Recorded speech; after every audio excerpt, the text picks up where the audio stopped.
दोस्तों आज की इस वीडियो में मैं आपको देने जा रहा हूँ दो खबरें एक साथ। दोनों ही खबरें सुनने के बाद आपको गर्व की अनुभूति तो होगी, लेकिन पाकिस्तान की खबर में गर्व के साथ साथ आपको हंसी भी बहुत आएगी। तो वीडियो बड़ी इंटरेस्टिंग होने वाली है, एकदम एंड तक इस वीडियो को देखते हुए चैनल को सब्सक्राइब जरूर कर लीजिए। चलिए सबसे पहले बात कर लेते हैं हमारे पड़ोसी मुल्क यानी पाकिस्तान की। दरअसल हुआ यह है कि टीटीपी यानी तहरीक-ए-तालिबान पाकिस्तान, ये अफगानिस्तान वाले तालिबान की ही एक पाकिस्तानी फ्रेंचाइजी है।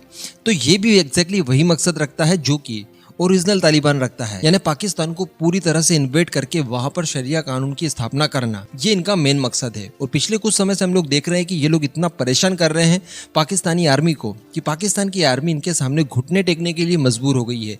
खासकर इन्होंने जब से चाइनीज नेशनल को निशाना बनाना शुरू किया है, उसके बाद चाइना का भी प्रेशर पाकिस्तान की आर्मी के ऊपर लगातार बढ़ रहा है और वो लोग इनकी मांगे पूरी करवाने के लिए पाकिस्तान को मजबूर कर रहे हैं। मैंने कुछ ही दिन पहले आपको बताया था कि पाकिस्तान के अंदर एक ऐसा इलाका है जिसे कि आप पूरी तरह से शरीयत कानून के हिसाब से चलाया जाएगा। यानी टीटीपी ने ये मांग रखी है कि हम आपके साथ शांति वार्ता तभी करेंगे जब आप पर्टिकुलर इस इलाके को हमारे हवाले सौंप दे। यानी यहाँ से पाकिस्तान की फोर्सेस भी हट जाएंगी, यहाँ पर पाकिस्तान के नियम कानून कायदे कुछ भी लागू नहीं होंगे और वही होगा जो कि हम लोग चाहते हैं। हम ही लोग इस एरिया के ऊपर रूल करेंगे।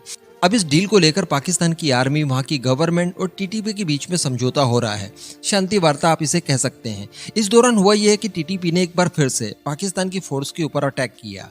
इसको लेकर पाकिस्तान की जो लॉ मिनिस्टर है, जिसे ये जाहिल लोग कायदे आजम कहते हैं, वो भड़क गया और उसने कहा कि टीटीपी के सामने हम बिल्कुल भी झुकने वाले नहीं हैं और ये शांति वार्ता जब पूरी हो जाएगी उसके बाद हम लोग बिल्कुल भी अनुमति नहीं देंगे टीटीपी को दोबारा हथियार उठाने के लिए। अब इसके ऊपर टीटीपी भड़क गया कि आप क्या हमें दोबारा हथियार न उठाने के लिए मजबूर करेंगे, जबकि आपकी फोर्सेस तो खुद सरेंडर करने वाली फोर्स है।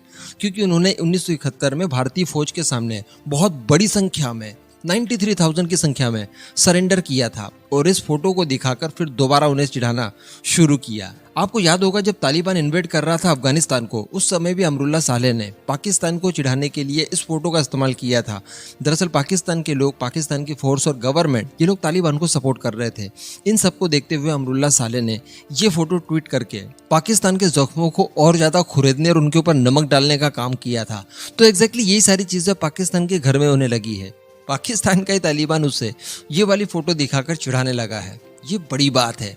अब बात कर लीजिए हमारे डीआरडीओ की। तो डीआरडीओ ने दरअसल एक नई मिसाइल के ऊपर काम शुरू किया था और बताया जा रहा है कि ये काम इसी साल शुरू होकर इस मिसाइल का टेस्ट भी होने वाला है। इस मिसाइल को नाम दिया गया है स्टार का, यानी सुपरसोनिक टारगेट। ये दरअसल एक ऐसी मिसाइल होगी जो कि किसी के ऊपर अटैक नहीं करेगी, लेकिन ये हमारी सेनाओं को वो प्रैक्टिस करवाएगी जो कि सुपरसोनिक मिसाइलों के खिलाफ।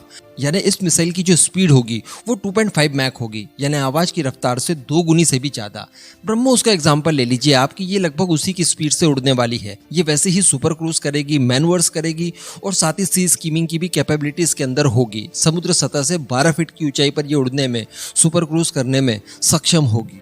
इस मिसाइल को बनाने के लिए भी लिक्विड रैमजेट इंजन का इस्तेमाल किया गया है। तो इस मिसाइल को बना लेने के बाद हमारी फोर्सेस को ये सौंप दी जाएंगी और हमारी फोर्सेस इन्हीं मिसाइल्स को लेकर प्रैक्टिस करेंगी हमले की। यानी इस मिसाइल को अपने ऊपर ही दागा जाएगा और फिर इस तरह की कोई मिसाइल हमारा दुश्मन जब दाग देगा तो उसे किस तरह से डिडक्ट करना है, किस तरह से ट्रैक करना है और किस तरह से इंटरसेप्ट करना है, इस बात के लिए प्रैक्टिस की जाएगी। यानी ये एक हथियार होगा जो कि हमें और मजबूत करने के लिए मदद करेगा। तो फिलहाल तो ये सरफेस से लॉन्च की जाएगी, किसी शिप से, कैटापल्ट से। इनसे आप इसे लॉन्च करके इनके खिलाफ प्रैक्टिस कर सकते हैं। इसकी शुरुआती रेंज जो बताई जा रही है वो 175 किलोमीटर तक जाएगी। लेकिन बड़ी बात यह है कि इस मिसाइल को लेकर इसका एक ईयर लॉन्च वर्जन भी बनाया जाएगा, क्योंकि इस मिसाइल में केवल मार खाने की नहीं बल्कि मारने की भी कैपेबिलिटी मौजूद है। अब समझ रहे ना, कोई ऐसा हम लोग मिसाइल बना ले जो कि सुपरसोनिक स्पीड से ट्रैवल करे, तो ये तो बहुत बड़ी बात है। अगर उसमें पेलोड वगैरह डाल दिया जाए, उसकी टारगेटिंग कैपेबिलिटी को बढ़ा दिया जाए, तो ये तो एक शानदार मिसाइल के रूप में काम करेगी, बिल्कुल हमारी ब्रह्मोस जैसी हो जाएगी। तो अब बताया जा रहा है कि इसका एक ईयर लॉन्च वर्जन भी डीआरडीओ तैयार करेगा। जब ये सरफेस वर्जन कंप्लीट हो जाएगा उसके बाद उसको इस्तेमाल किया जाएगा एंटी अवॉक्स के रूप में।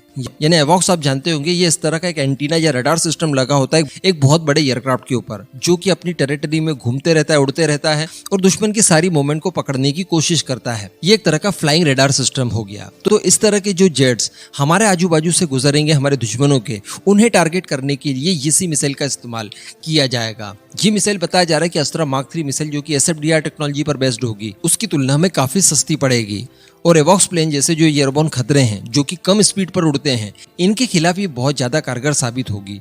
दूसरी बात, इसका एक और इस्तेमाल किया जाएगा एयर लॉन्च वर्जन में ही, और वो इस्तेमाल किया जाएगा एंटी रेडिएशन मिसाइल के तौर पर। जिस तरह से हमारी रुद्रम मिसाइल है, एग्जैक्टली उसी तरह के रूप में भी इसको इस्तेमाल किया जाना है। तो इसका इस्तेमाल हम लोग कई सारे कामों में अलग अलग कर सकते हैं, केवल टारगेट के रूप में ही करेंगे ऐसा नहीं है, बाकी अलग अलग वेरियस कामों में इसका इस्तेमाल किया जा सकेगा। तो इसके ऊपर भी काम शुरू होगा जब इस मिसाइल का जो ग्राउंड वर्जन है वो टेस्ट हो जाएगा उसके बाद। अब इन दोनों ही मुद्दों पर आपका क्या मानना है, नीचे कमेंट करके जरूर बताइएगा।